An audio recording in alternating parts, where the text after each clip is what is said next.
Hey, Dan Olsen here again. When you're considering opening a business, you can either look at a couple different ways. You can start one from scratch, or you can buy into an existing system or business that's already up and running. So we're going to explore those two different ways today and see which one fits you the best.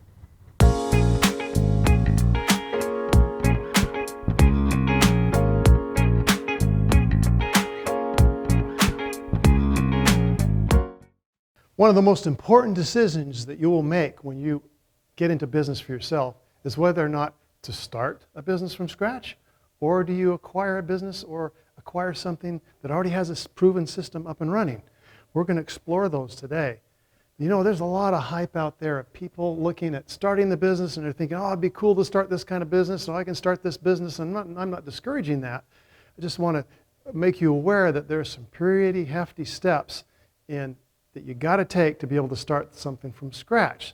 So there is a process, and there's a reason why 4 out of 5 of those businesses fail.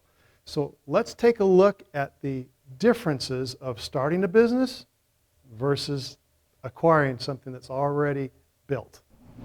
I've started many businesses over my lifetime, and it's been fun getting into those, but it's not so fun when you fail, when you have to close the door. And we've already gone through those stories on how those work. You know, when I did the mail order business, it was really fun to see those letters come in with checks in them, and I would take those checks to the bank every single day. But as that fizzled out, it wasn't so fun. Then I started some other businesses from scratch. One of them was a consulting business, and I started that with less than $500 and built it over the next 3 years to an $8 million per year business. And that was amazing. We had a great time with that. But as in many businesses, there is a life cycle, and so you have to be able to move on to the next thing.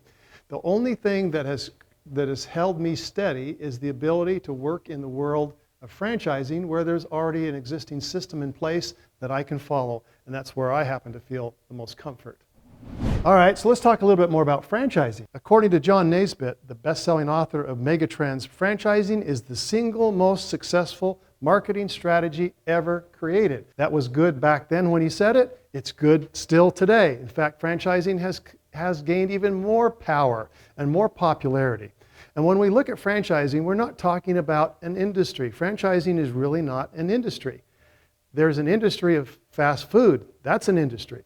Or there's an industry of massage, or there's an industry of dry cleaning. Those are specific industries that use franchising as a marketing strategy to build their business. So franchising, if done properly, is a way to expand your business to a huge business, a brand name that can be known throughout the world. One of the big reasons why franchising works so well is because there is name brand recognition. There's a trademark of that name that you can use and build in your own area.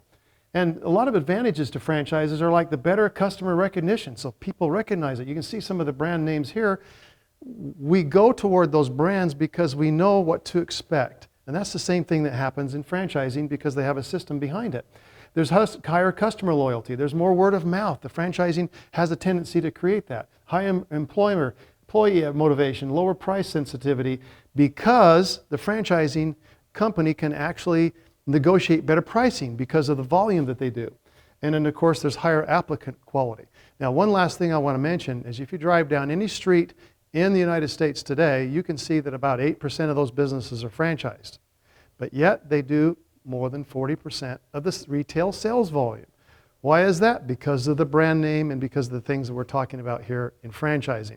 It has an unfair advantage to allow franchising to capture more of the market share and therefore more of the profit for the business owner who owns a franchise.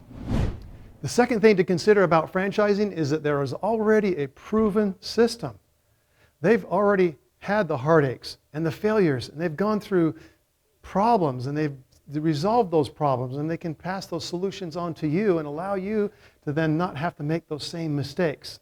Then you can plug into a system that works. And so when you look at the outcomes that you want to have in your franchise, which is profit, you can expect to receive certain profits within the guidelines that franchise sets you up with.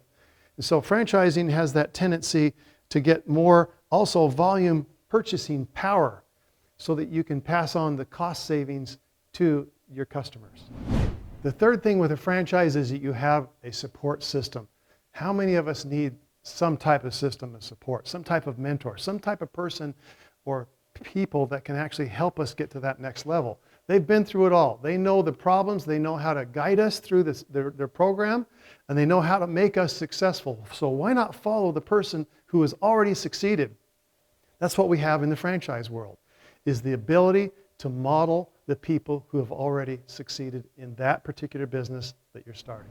Most people who start their own business from scratch end up paying a lot more to get things started because they make mistakes along the way. They don't have the buying power. They don't have the mentorship. They don't have that system in place, so they have to create it. And therefore, they're using a lot of capital to go through the mistakes that they don't have to make. So a franchise ends up being less expensive in most cases because it allows you to have the systems that are already in place. It has people that are going to help you and support you. Real estate, how are you going to find the right location? How are you going to find people to hire? Those types of questions are already answered and allow you to succeed in a much faster and streamlined way. You know, it's never too late to look at a system to add to your existing business, like a franchise or a licensing program. For example, I had a hair salon owner who did well with his hair salon. He had a great location, he had good stylists, and he was working it, and it was moving forward. But he wasn't happy with his results compared to some of the other franchises around in his area. So we looked at converting or adding this franchise program to his business, which he liked, and we did. And he was able to double his sales in a short period of time and was much happier with the system that he was following with the franchise.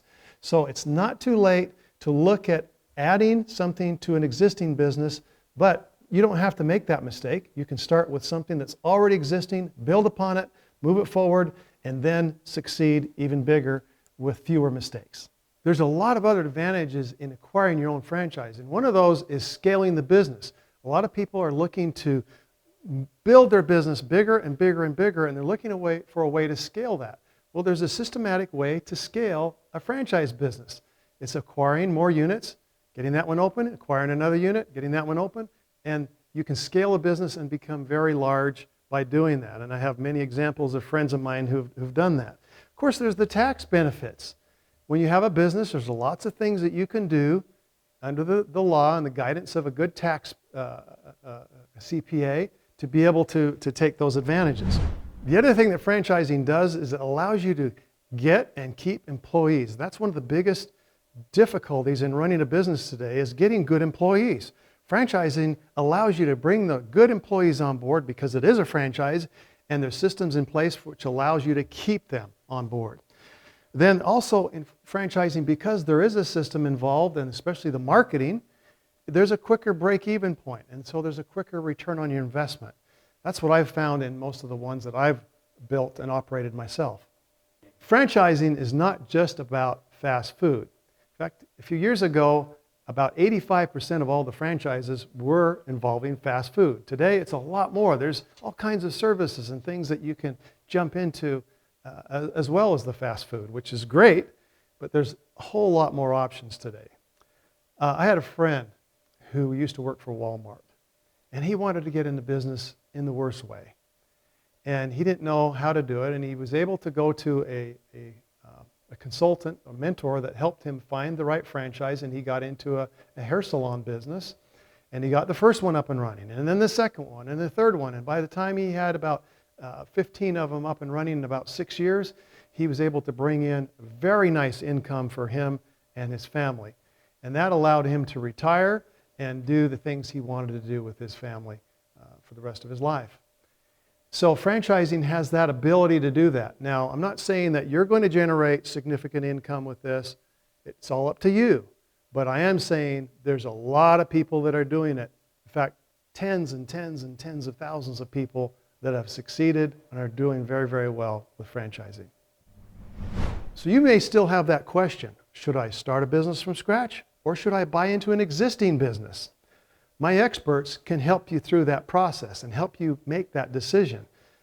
And I wouldn't do it without consulting an expert, because it's a significant decision for you and your family. So click below and get a hold of one of my experts, and we will take you through a process that will help you make the proper decision for you. Thank you for watching. It's been a pleasure for me to be here with you today. Don't forget to subscribe and to ring the bell so you can get future notifications.